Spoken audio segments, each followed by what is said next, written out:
Yo, what's up everyone? Welcome back to another vlog.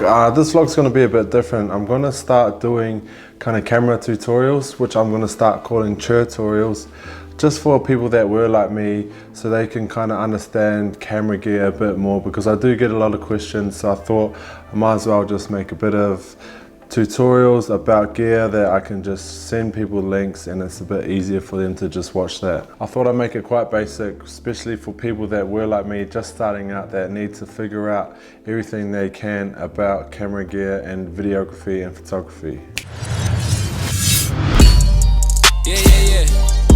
Yeah, I know.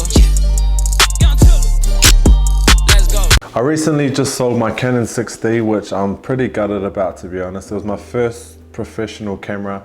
It really took me to another level, so I was pretty gutted to see it go. I sold it to my good mate Robbie up in Townsville. So kind of afford more gear, my Canon 6D and my Canon 24-70mm lens just had to be sacrificed for me to buy more gear and buy some Sony native lenses that I was really keen on getting. Which brings me to my next topic, is this bad boy.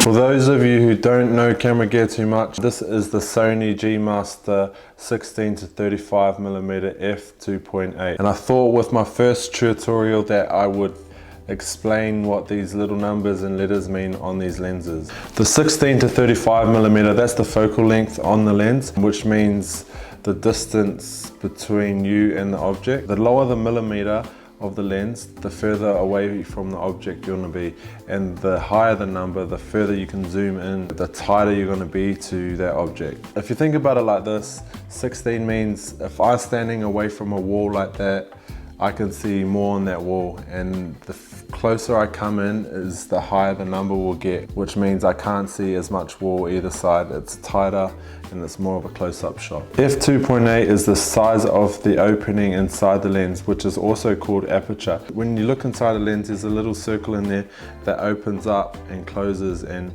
obviously the more you open it up, the more light will go into that lens, and the more you close it, the darker it will get. It also creates that blur effect behind an object. So the lower the number, the blurrier the background is going to be. If I had an object here at 2.8 aperture, everything in the background is going to kind of be blurry. But if I wind the aperture right up to about 22, then everything in the background is going to be a bit more clearer.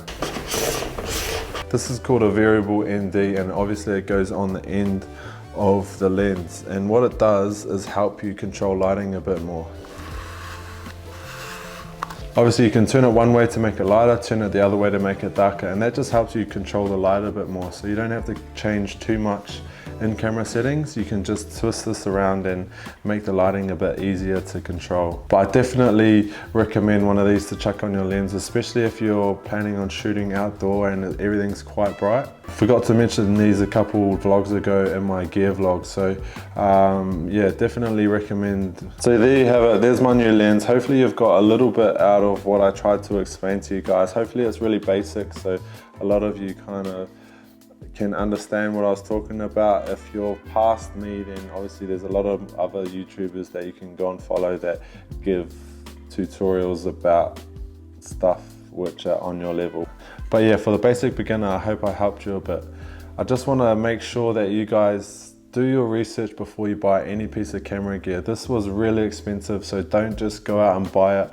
It might not match your style of shooting, or it might not match what you're trying to go for. But yeah, do your research. I must reiterate that, because I don't want you coming on my channels or sending me a DM saying I spent all this money on this lens you use and all my photos are rubbish. So I don't want to be blamed for an expensive purchase that you've bought. So do your research, yeah?